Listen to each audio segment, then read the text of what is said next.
Salut tout le monde, j'espère que vous allez bien les amis, on est parti pour une nouvelle vidéo, encore une fois, on n'a pas beaucoup d'informations aujourd'hui, mais on en a quand même deux, trois qui sont assez intéressantes et on va regarder ça dans quelques instants. On va démarrer avec les unes comme d'habitude, le quotidien Marca qui titre Exhibition IA al Mundial, l'Espagne se qualifie pour la Coupe du Monde après un brillant succès hier à Tbilissi en Géorgie, 4-0 pour l'Aurora. Cette victoire était déjà scellée au bout d'à peine 25 minutes, il y avait déjà 3-0 pour l'Espagne qui est assurée de terminer en tête de son groupe, puisque l'Espagne va affronter la Turquie là dans 3 jours. Et il faudrait que la Turquie s'impose, je crois, 8 ou 9-0 pour éliminer l'Espagne pour envoyer l'Espagne en barrage. Donc ça n'arrivera pas, les amis. L'Espagne est qualifiée pour la Coupe du Monde. On a une petite information sur le Real féminin hier. L'année dernière, le Real avait remporté pour la première fois d'ailleurs dans l'histoire de la section féminine le Classico face au Barça féminin. Ça n'est pas du tout le même résultat. Hier, le Barça a giflé le Real 4-0. La une de As, les amis, à la Vamos América, on y va en Amérique, avec notamment un doublé de Mikel Oyarzabal hier pour la sélection espagnole. Voilà, une victoire convaincante, encore une de la part des hommes de Luis de la Fuente. Le Barça qui continue de marquer son territoire 4-0 hier lors du Classico féminin. Petite information les amis du côté de la sélection espagnole, on l'avait même appris bien avant le début de cette rencontre, dès le début de la journée, on savait que Dean Huijsen ne jouerait pas cette rencontre. Problème pour Dean Huijsen au niveau de la jambe, il va subir des examens médicaux. C'est ce qui est annoncé par Mario Cortegana. Et d'ailleurs, Luis de la Fuente, en conférence de presse hier, a annoncé qu'il avait une légère gêne et que, comme il l'avait toujours évoqué, le sélectionneur, la priorité, ce n'est pas le joueur, c'est aussi que tout le monde puisse comprendre cela. Il sera réévalué par les médecins dès aujourd'hui et on verra s'il fera son retour à Madrid.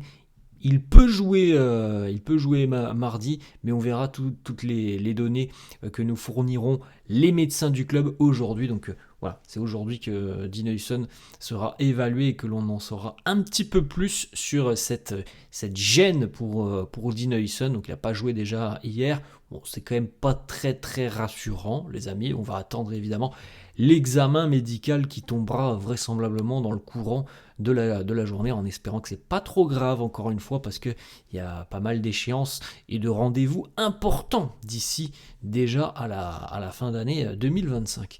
Petite déclaration du sélectionneur de l'équipe de France, Didier Deschamps, on en a parlé un petit peu hier. Kylian Mbappé, lui, est d'ores et déjà de retour à Madrid. Il n'a pas fait le déplacement puisque les joueurs sont déjà à Bakou en Azerbaïdjan. Les Bleus joueront ce soir à 18h. Didier Deschamps nous dit Kylian Mbappé ressent toujours une inflammation au niveau de la cheville droite, ce qui requiert des examens médicaux. Ils seront faits à Madrid aujourd'hui, donc il nous a dit ça hier. On n'a pas eu les résultats, tout simplement, ils ne sont pas sortis à l'heure actuelle. Alors ça tombera peut-être aujourd'hui. Mais bon, tout le monde semblait tout de même quand même relativement confiant hier et avant-hier quant à la présence de Mbappé dès le week-end prochain en Liga. Donc bon, on va pas trop s'inquiéter normalement pour cette inflammation à la cheville de Kylian Mbappé. Ensuite, les amis, hier, le Brésil affrontait le Sénégal. Sénégal qui se prépare pour la CAN là, dans à peu près un mois maintenant. Les Lions de la Teranga d'ailleurs qui étaient auréolés avant ce match face au Brésil d'une série de 26 matchs consécutifs sans la moindre défaite. Cette série a pris fin hier. Les hommes de Carlo Ancelotti se sont imposés 2-0. À noter qu'on a eu beaucoup de temps de jeu côté brésilien pour les 3 merengues. Rodrigo qui a notamment joué 83 minutes en délivrant d'ailleurs une passe décisive. Ça lui fait, je pense, beaucoup de bien à Rodrigo de retrouver ce rôle de titulaire qu'il n'a plus beaucoup, voire même presque plus du tout, du côté de Madrid. Eder Militao a joué 90 minutes et a d'ailleurs été très solide et très impressionnant. Vinicius, lui aussi, a joué 90 minutes. Une petite déclaration d'ailleurs de Carlo Ancelotti sur la condition physique d'Eder Militao, que l'on a déjà pu, les amis, évaluer, nous, depuis quelques semaines, voire même quelques mois. On a un Eder Militao qui semble être revenu à un niveau exceptionnel, quasiment le niveau qu'il connaissait avant ces 2 ruptures des ligaments croisés.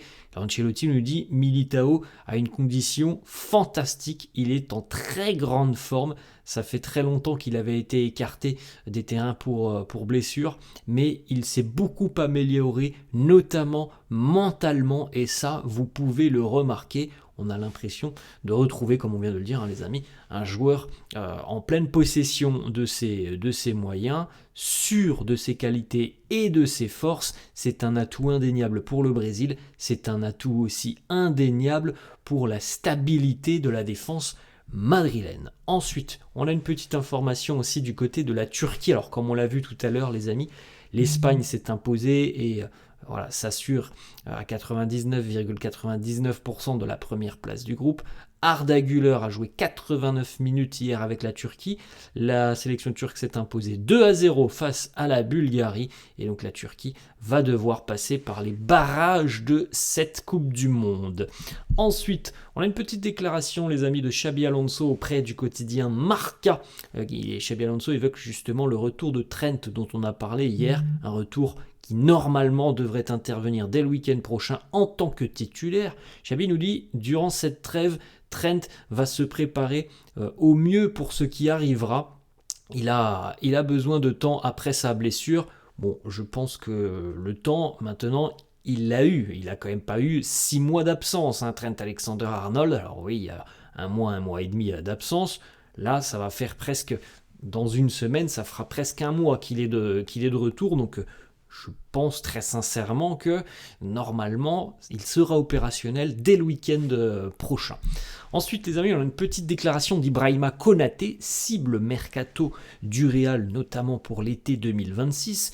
Ibrahima Konaté qui nous dit « Mon futur, mes agents sont en train de négocier avec Liverpool. J'espère qu'une décision sera prise très rapidement et que je pourrai l'annoncer. » Donc, voilà, on se doute évidemment qu'il y a des discussions, des négociations qui se poursuivent avec les Reds de Liverpool, mais ça ne veut pas dire, les amis, que c'est exclu pour le Real Madrid. Hein. Il y a des discussions avec les Reds. Il semblerait quand même que depuis quelques mois déjà, il y avait ces discussions et qu'on n'a pas réussi à trouver un terrain d'entente entre Liverpool, le joueur et ses agents. Donc évidemment que la possibilité que le Real puisse aller chercher Konaté reste tout de même bien réelle. Ensuite, on a une petite information. Alors, depuis plusieurs jours, on a beaucoup de médias qui annoncent que Florentino Pérez souhaiterait tout simplement mettre un terme à son mandat présidentiel du Real l'année prochaine.